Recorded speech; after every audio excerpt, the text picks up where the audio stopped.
क्या आपको इस बात का अंदाजा है कि गोदी मीडिया न्यूज चैनल्स पाकिस्तान से युद्ध के मामले में भारत को कितना नुकसान पहुंचा रहे हैं? रोज जिस तरह से फेक न्यूज चलाई जा रही है, उससे देश को कितना नुकसान पहुंच रहा है? सबसे बड़ी बात, क्या न्यूज चैनल्स को अंदाजा है कि जो झूठी खबरें आप चला रहे हैं, उसका असर बच्चों पर मानसिक तौर पर क्या पड़ रहा है? क्या आपको अंदाजा है कि इस डर से स्कूल्स बंद हो रहे हैं? क्या आपको अंदाजा है कि आपकी फेक और फर्जी न्यूज की वजह से सीमा पर जो लोग बसे हुए हैं, उन पर कितना बुरा असर पड़ रहा है? सबसे बड़ी बात, इन तमाम न्यूज चैनल्स में जो अक्सर आप सायरन की आवाजें सुनते हैं, आपको अंदाजा है कि इसका कितना बुरा असर पड़ने वाला है? क्योंकि आप जानते हैं दोस्तों, किसी भी जगह पर अगर हालात खराब होंगे तो सरकार सायरन बजाएगी, मगर जो लोग ये कचरा न्यूज चैनल्स पर देख रहे हैं, वहां पर भी उन्हें सायरन सुनाई पड़ रही है। अब अगर समानांतर तौर पर असली सायरन सुनाई पड़ेगा, तो कौन यह सोचेगा कि असली सायरन बज रहा है या न्यूज चैनल का सायरन बज रहा है? इन तमाम चीजों के बारे में भारतीय जनता पार्टी सरकार को समझना पड़ेगा, सोचना पड़ेगा। मैं अपने मन से बार बार कह रहा हूं कि मेरा संपूर्ण विश्वास है अपनी सरकार पर, और मैं उसी खबर पर विश्वास करूंगा जो भारतीय सेना हमारे सामने रखेगी। मगर जो गोदी मीडिया ने किया है, वो सही मायने में देशद्रोह है। तमाम हदें पार कर दी हैं आज तक ने, रिपब्लिक न्यूज ने और जी न्यूज ने और साथ ही टाइम्स नाउ नव भारत ने सारी हदें पार कर दी हैं। एनडीटीवी को छोड़कर तमाम न्यूज चैनल्स ने अपने प्राइम टाइम में पिछले 24 घंटों में सिवाय भ्रामक खबरें दिखाने के कुछ नहीं किया। उनका एक एक दावा झूठा था। वो दावे क्या थे, कुछ देर बाद। मगर अगर आप जानते हैं ना कि भारत को अपना पक्ष कैसा रखना चाहिए, तो आपको एम्बेसडर विक्रम दोरईस्वामी और एम्बेसडर विनय क्वात्रा से सीखना चाहिए। एम्बेसडर विक्रम दोरईस्वामी, जो कि ब्रिटेन में भारत के राजदूत हैं, उन्हें ब्रिटेन के एक न्यूज चैनल में इंटरव्यू के लिए बुलाया जाता है। सवाल पूछा जाता है कि भारत ज्यादती कर रहा है क्या? विक्रम दोरईस्वामी एक तस्वीर निकालते हैं और बताते हैं, यह तस्वीर जानते हैं किसकी है? यह तस्वीर है एक आतंकवादी की तस्वीर। वो व्यक्ति जिसे अमेरिका एक आतंकवादी मानता है, मगर इस व्यक्ति के पीछे देखिए, सारे सैनिक खड़े हुए हैं, पाकिस्तानी सैनिक खड़े हुए हैं, यानी कि पाकिस्तान की सेना पूरी तरह से आतंकवादियों के साथ है। आप ये क्लिप देखिए दोस्तों, सलाम करने का मन होता है। एम्बेसडर विक्रम दोरईस्वामी को न्यूज चैनल्स को सीखना चाहिए, बगैर चीख चिल्लाहट के पाकिस्तान के प्रोपेगेंडा को किस कदर धराशायी किया जाता है। देखिए, एम्बेसडर विक्रम दोरईस्वामी, यह है मेरा भारत, यह है मेरा विदेश मंत्रालय। देखिए। Hi, Commissioner. I just have a minute left, but I've spoken to a retired general who, in Pakistan, who referenced India funding and backing the Baluch Liberation Army.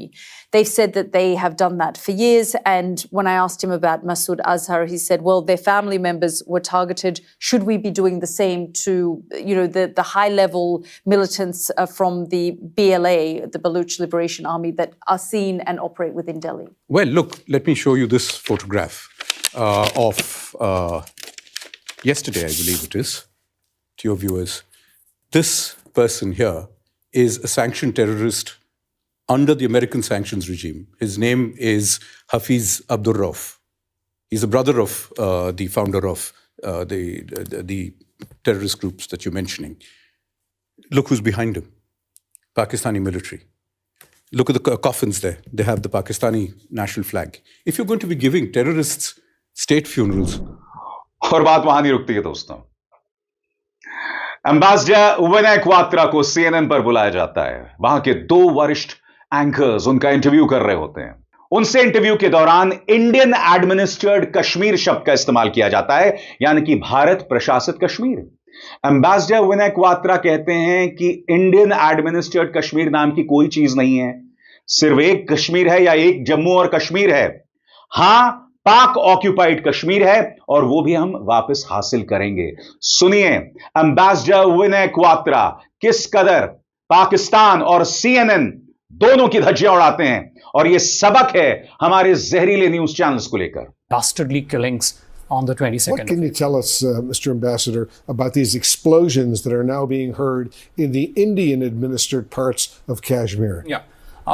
First of all, I'm sorry, but let me correct you that the entire Jammu and Kashmir is a integral and inalienable part of India, and I think the only issue to be resolved there is the return of the Pakistan-occupied Kashmir, which is there. We have been hearing reports of some activity of this kind. We don't have the operational details relating to that. ऐसे propaganda का जवाब दिया जाता है दोस्तों। मैं फिर आपसे कह रहा हूं, मेरा विश्वास सिर्फ भारतीय सेना पर है। जो भारतीय सेना खबर देगी, मेरा उस पर विश्वास है। मगर क्या वजह है कि गोदी मीडिया न्यूज चैनल्स ऐसी खबरें चला रही हैं जिससे देश की सुरक्षा ताक पर है? मैं आपके सामने दो मिसाल देना चाहता हूं। सबसे पहले आज तक देखिए। आज तक का रिपोर्टर क्या कह रहा है, इसे ध्यान से सुनिएगा। यह रिपोर्टर यह कह रहा है कि हमारे 2 विमान जो हैं वो छूट चुके हैं राजस्थान से और वो हमला करने वाले। मैं फिर आपसे सवाल पूछना चाहता हूं, यह कार्यक्रम अब से 12 घंटे पहले लाइव चल रहा था। आपको नहीं लगता कि पाकिस्तानी इस चैनल को देख रहे होंगे? बताइए, क्या आप भूल गए कि किस तरह से पाकिस्तानी आतंकवादी, उनके हैंडलर्स 26/11 में इंडियन न्यूज चैनल्स को देख रहे थे? यहां पर एक news channel operational details leak कर रहा है। या तो जो बोल रहे हैं वो पूरी तरह से झूठ है, वो भी गलत है। यहां पर ऑपरेशनल डिटेल्स लीक किए जा रहे हैं। याद कीजिएगा, सूचना प्रसारण मंत्रालय ने बाकायदा एक दिशा निर्देश जारी किया था और उस दिशा निर्देश में कहा गया था कि किसी भी तरह का ऑपरेशनल डिटेल्स लाइव कवरेज में लीक ना किए जाएं। ये देखिए आज तक क्या कर रहा है। स्थान नहीं बताऊंगा आपको अंजना, राजस्थान से करीब 4 फाइटर रवाना कर दिए गए हैं पाकिस्तान पर हमले के लिए। तो अब जो पिछले 1 घंटे से नापाक कोशिश कर रहा था पाकिस्तान भारत पर हमले की, उसका जवाब देने के लिए यहां से हमारे जो विमान है वो निकल चुके हैं और वहां पर बम बरसा रहे हैं, ऐसा कहा जा रहा है। अभी फिलहाल मैं आपको दिखा नहीं सकता इस तरह के यहां पर। और बात वहां नहीं रुकती। दूसरी खबर देखिए, राजौरी में फिदाइन अटैक, यह आज तक कह रहा है। सुनिए खबर, सरासर झूठी खबर है। सेना ने कहा ऐसा कोई फिदाइन अटैक नहीं हुआ है। मैं ये खबर आपको क्यों दिखा रहा हूं? आपको अंदाजा है इस खबर के चलने के बाद लोगों में किस कदर पैनिक अटैक्स होंगे। जिन जगहों पर पापा की परी फिदाइन अटैक या सुसाइड अटैक की बात कर रही हैं, वहां पर कई ऐसे लोग रह रहे होंगे जिनके रिश्तेदार भारत के अलग अलग हिस्सों में होंगे। मैं आपसे एक सवाल पूछना चाहता हूं और इस शब्दावली के लिए मैं आपसे माफी मांगना चाहूंगा पहले से।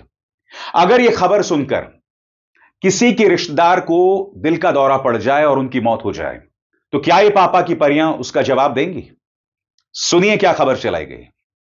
राजौरी में फिदाइन अटैक की ये खबर है जो हम आपको बता रहे हैं।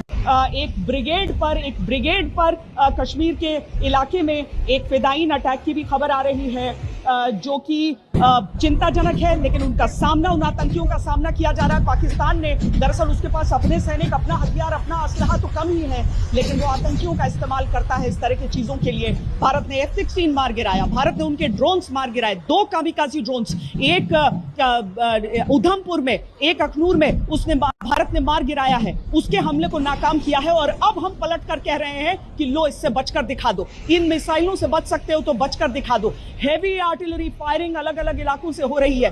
भारत एक कमजोर देश नहीं है। ये रिप्रेजेंटेटिव वीडियो, ये प्रतीकात्मक तस्वीरें भारत के गुस्से, बहुत बड़ी खबर इस वक्त की हम आपको बता दें। और बात वहां नहीं रुकती दोस्तों। कंगना रनावत जो कि सांसद हैं, उन्होंने ये वीडियो चलाया जो आप स्क्रीन पर देख रहे हैं। ठीक है, यहां पर ये क्या कह रही हैं? मूड, ये इस वक्त मूड है। कंगना रनावत ऐसा कह रही हैं। इत्तेफाकन दोस्तों, इसी तस्वीर का इस्तेमाल एक पाकिस्तानी हैंडल ने किया था जिसका नाम है साबिर शाकिर, जो कि ARY न्यूज से जुड़े हुए हैं। यानी कि जिस तस्वीर और जिस वीडियो का इस्तेमाल ARY न्यूज का एक पत्रकार कर रहा था, वो एक सांसद भी कर रही हैं। यह क्या हो रहा है दोस्तों, आपको अंदाजा है? और आगे बढ़ने से पहले एक जरूरी संदेश। मेरे कार्यक्रमों के लिए आप नोटिफिकेशन का इंतजार मत कीजिए। मेरे चैनल में जाइए और खुद जाकर कार्यक्रम देखिए और रहिए अपडेटेड। और हां, ज्वाइन कीजिए मेरा चैनल। देखिए ये जरूरी संदेश। स्वतंत्र और आजाद पत्रकारिता का समर्थन कीजिए, सच में मेरा साथी बनिए। बहुत आसान है दोस्तों, इस ज्वाइन बटन को दबाइए और आपके सामने आएंगे ये 3 विकल्प, इनमें से एक चुनिए और सच के इस सफर में मेरा साथी बनिए। कई न्यूज चैनल्स ने यह तक चलाया कि भाई इस्लामाबाद पर कब्जा हो गया है, कराची पर प्रहार हुआ, सीमा पार कर गया है भारत। मैं आपको बतलाना चाहता हूं दोस्तों, जब कोल्ड वॉर चल रहा था, शीत युद्ध चल रहा था अमेरिका और रूस के बीच, उस वक्त कई झूठी खबरें इस तरह से चला दी जाती थीं और दुनिया कई बार खात्मे की कगार पर पहुंच जाता था। क्योंकि होता क्या था, जब ऐसी खबरें चलती थीं तो रूस जो है वो सतर्क हो जाता था, वो अपने परमाणु वेपन्स जो है एक्टिवेट कर देता था। ऐसा कई बार हुआ है और इस पर कई फिल्में बनाई गई हैं और कई किताबें भी लिखी गई हैं। क्या गोदी मीडिया न्यूज चैनल्स को अंदाजा है कि तुम ये जो झूठी खबरें चला रहे हो, सबसे पहली बात, ये झूठी हैं। हमें और पाकिस्तानियों में एक बुनियादी फर्क होना चाहिए। हमारी सोच उनके जैसी नहीं हो सकती है। उन्हें जो कचरा चलाना है उन्हें चलाने दीजिए। सबसे बड़ी बात, इस वक्त सरकार ने 8,000, सही सुना आपने, 8,000 ट्विटर अकाउंट्स पर पाबंदी लगा दी है राष्ट्रीय सुरक्षा कारणों की वजह से। सोशल मीडिया हैंडल एक्स पर 8,000 अकाउंट्स गायब कर दिए गए हैं। इसके अंदर ग्लोबल अफेयर्स भी हैं, सोशल मीडिया इन्फ्लुएंसर अर्पित शर्मा भी हैं, पत्रकार अनुराधा भसीन भी हैं। इन सबके सोशल मीडिया हैंडल्स गायब कर दिए गए हैं। क्या यह देश के खिलाफ कुछ कर रहे थे? और सबसे बड़ी बात, जो न्यूज चैनल ऑपरेशनल डिटेल्स जारी कर रहे हैं उसके बारे में आपका क्या एक्शन? यह सवाल तो किया जाएगा ना। मैं आपको बतलाना चाहता हूं दोस्तों, पीआईबी लगातार फैक्ट चेक कर रहा है। मैं आपके सामने 3 मिसाल देना चाहता हूं। सबसे पहले, a video of a drone attack in Jalandhar was widely circulated to create a panic amongst the masses. PIB investigated the video and found that it was an unrelated video of a farm fire. The video had the timeline of 7:39 p.m. while the drone attack began later. यानी कि एक झूठा video चला दिया गया कि drone से हमला हो रहा है। पीआईबी लगातार फैक्ट चेक कर रहा है। ये देखिए, an Indian post was claimed to be destroyed by the Pakistani army in one of the fake videos spread online. The video was shared and amplified by a number of fake and unverified accounts. PIB ने इस खबर को भी झूठा पाया।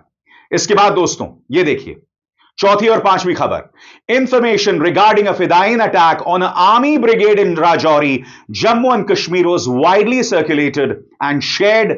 PIB found this news to be false, fake. तो मैं PIB से सवाल पूछना चाहता हूं, आप आज तक न्यूज चैनल पर क्या कर रहे हैं बताइए। मैंने आपको बतलाया, इन्होंने कहा कि एक आर्मी ब्रिगेड पर एक फिदायीन हमला हो गया राजौरी में। इस तरह से हमारी सेना के मनोबल को गिराया जा रहा है। मैं प्रोपेगेंडा वॉर समझ सकता हूं, यानी कि अगर ये तमाम न्यूज चैनल ये चला रहे हैं ना कि साहब कराची पर हमला कर दिया, वहां हमने कब्जा कर लिया, इस्लामाबाद पर कब्जा कर लिया, ये हो सकता है प्रोपेगेंडा वॉर्स का हिस्सा हो। हालांकि मेरा फिर भी मानना है कि हम में और उन पाकिस्तानियों में एक बुनियादी फर्क होना चाहिए। हम उनके लेवल पर नहीं जा सकते। मगर ठीक है, चला आपको ये सब कचरा चलाना, आप चलाइए, मगर आपको समझना पड़ेगा, जब ये तमाम झूठी खबरें आप चलाते हैं, नंबर 1, आपकी विश्वसनीयता 12 के भाव जाती है। दूसरा, आप लोगों में डर पैदा करते हैं। क्या आपको अंदाजा है कि घर में बच्चे ये तमाम कार्यक्रम देख रहे हैं? बच्चों में घबराहट हो रही है, छोटे छोटे बच्चे। उससे भी बड़ी बात, अंदाजा लगाइए, जम्मू में जो बच्चे रह रहे हैं या अमृतसर में, पठानकोट में जो बच्चे रह रहे हैं, सायरन की आवाज आ रही है, मिसाइल्स ऊपर से उड़ रहे हैं, जिसे हमारा S-400 सुदर्शन चक्र जो है उसने धराशायी कर दिया है तमाम मिसाइल्स को। मगर ऊपर से अगर झूठी खबरें चलाई जाएंगी तो आपको अंदाजा है इसका क्या असर बच्चों की मानसिकता पर पड़ रहा है। और जैसे मैंने बताया, ये जो सायरन लगातार बजते हैं, ये बजते हुए सायरन्स किस तरह का भ्रम पैदा कर रहे हैं, क्योंकि जब असली सायरन बजेगा तो लोग यही सोचेंगे कि अरे किसी न्यूज चैनल में सायरन बज रहा है। नतीजा आपके सामने है। पत्रकार नरेंद्र नाथ मिश्र ने भाजपा के नेता अनिल विज का एक बयान पेश किया है और उन्होंने क्या कहा है मैं आपको पढ़ के सुनाना चाहता हूं। सभी चैनलों को प्रार्थना की जाती है कि वो अपने चैनलों पर बार बार खतरे के सायरन ना बजाएं, क्योंकि यदि कभी असली सायरन बज गया तो लोग इसे भी टीवी का सायरन समझकर उनकी जो सुरक्षा के कदम उठाने हैं वो उठा नहीं पाएंगे। अनिल विज कितनी अहम बात कह रहे हैं। इस सायरन का मकसद है कि जैसे ही सायरन बजे आप अपनी जो बत्तियां हैं उसको बुझा दें, ताकि Pakistani planes, Pakistani fighter jets, उनके ड्रोन्स इन तमाम ठिकानों पर, रिहायशी इलाकों पर प्रहार न कर पाए। गोदी मीडिया न्यूज चैनल जो कर रहे हैं ना दोस्तों, वो ट्रीजन, राजद्रोह, देशद्रोह से कम नहीं है। मगर आप अपना तमाम जोर जो है वो अर्पित शर्मा, ग्लोबल अफेयर्स और अनुराधा भसीन पर चला रहे हैं। मैं उम्मीद करता हूं कि इन न्यूज चैनल्स पर कार्रवाई होगी, और हां, ये न्यूज चैनल्स एम्बेसडर विनय क्वात्रा, एम्बेसडर विक्रम दोराईस्वामी से सबक लेंगे कि पाकिस्तान को जवाब किस तरह से दिया जाता है। अभिसार शर्मा को दीजिए इजाजत। नमस्कार।